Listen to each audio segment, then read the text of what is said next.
চট্টগ্রামের মিরসরাইয়ের একটি বিয়ে বাড়িতে ডাকাতির ঘটনা ঘটেছে। এ সময় বিয়ের অনুষ্ঠানে আসা অতিথিদের স্বর্ণালংকার ও টাকা লুট করে ডাকাতরা। এরপরে ডাকাতেরা আসে মেইন গেট খুলছে আর দেখিও না। তারপরে বলে কি দরজা হালকা হালকা শুশু আবার শুনি মানুষের কথাবার্তা। আমি রুমের মানুষ বার হয়েছে বাইচা করে ঘরের সাইবেলায় খুলছি মাত্র আর দিছে লাতির লগে দরজা গেছে এক সাইডে, আমি গেছি এক সাইডে যাই সুপার উপরে বসে গেছি, মানে ধাক্কায় সুপার উপরে। তারপর আটফা বান্ধি আমার মোবাইল টোবাইল লই, তারপর আমার ওয়াইফের চেন জুন্দি লই গেছে সিজি।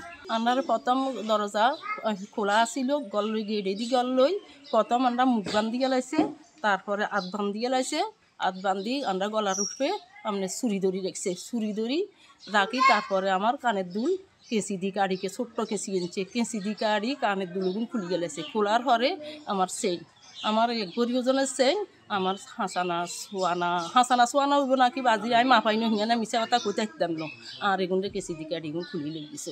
শুক্রবার রাত ৩টার দিকে উপজেলার দুর্গাপুর ইউনিয়নের ১ নম্বর ওয়ার্ডের হাজিরসরাই গ্রামে প্রবাসী আব্দুল মান্নান ভূঁইয়ার বাড়িতে এই ঘটনা ঘটে।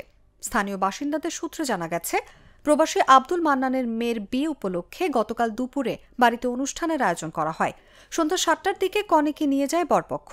বিয়ে উপলক্ষে মান্নানের বাড়িতে আসা বেশিরভাগ অতিথি সন্ধ্যার পর বিদায় নিলেও কয়েকজন রাতে ছিলেন। এর মধ্যেই রাত ৩টার দিকে মান্নানের দ্বিতল ঘরটির সদর দরজার তালা ভেঙে ভেতরে ঢোকে ডাকাত দল। এরপর পরিবারের সদস্য ও অতিথিদের বেঁধে রেখে তাদের সঙ্গে থাকা স্বর্ণালংকার ও টাকা লুট করে নিয়ে যায়। আমি ঘুম থেকে উঠার পরে আমার ছেলে আছে একটা, কিন্তু আমি যখন ফার্স্ট উইকে ডাকাত আওয়াজ করতেছি আমার ছেলে সহ, তখন কিন্তু ডাকাত ঘরে ছিল, তখনও ছিল। যখন সারা শব্দ পায় তখন ওরা বাইরে চলে যায়, কিন্তু প্রথম স্টার্টিংয়ে টুকের সাথে সাথে উপস্থিত আমার মেহমানজন যেগুলো ছিল 4টা বেডরুমে মহিলা মেহমান।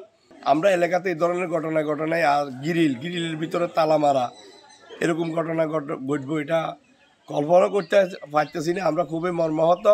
আব্দুল মান্নানের স্ত্রী রোজিনা আক্তারের ভাই ও স্থানীয় ইউপি সদস্য মোহাম্মদ নুরুল আলোয়ার বলেন, ডাকাত দল অন্তত 15 ভরি স্বর্ণালংকার ও ঘরে থাকা 1 লাখ টাকা নিয়ে গেছে। এই ঘটনার পর বাড়ির লোকজন আতঙ্কে রয়েছেন।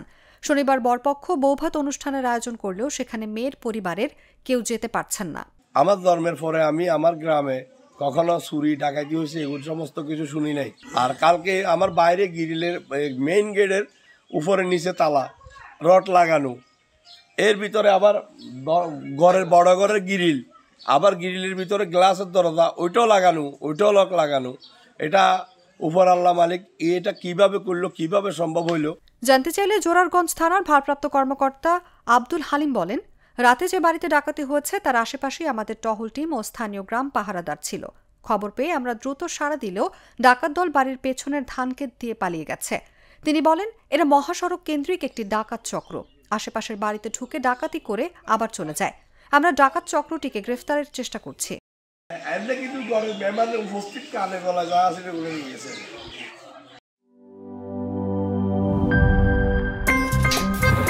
আমার একটা স্মার্ট সিদ্ধান্তে 25% গ্যাসের খরচ কমেছে। ভাবছেন কিভাবে? সাধারণ গ্যাস স্টোভ বদলে আমি এনেছি আরএফএল গ্যাস স্টোভ। এর সাইন্টিফিক নজল ও ব্রাস বার্নার ক্যাপ সমানভাবে তাপ ছড়িয়ে রান্না করে দ্রুত, তাই গ্যাসও বাঁচায় 25%, টাকাও বাঁচে 25%। আরএফএল গ্যাস স্টোভ নিরাপদ ও গ্যাস সাশ্রয়ী।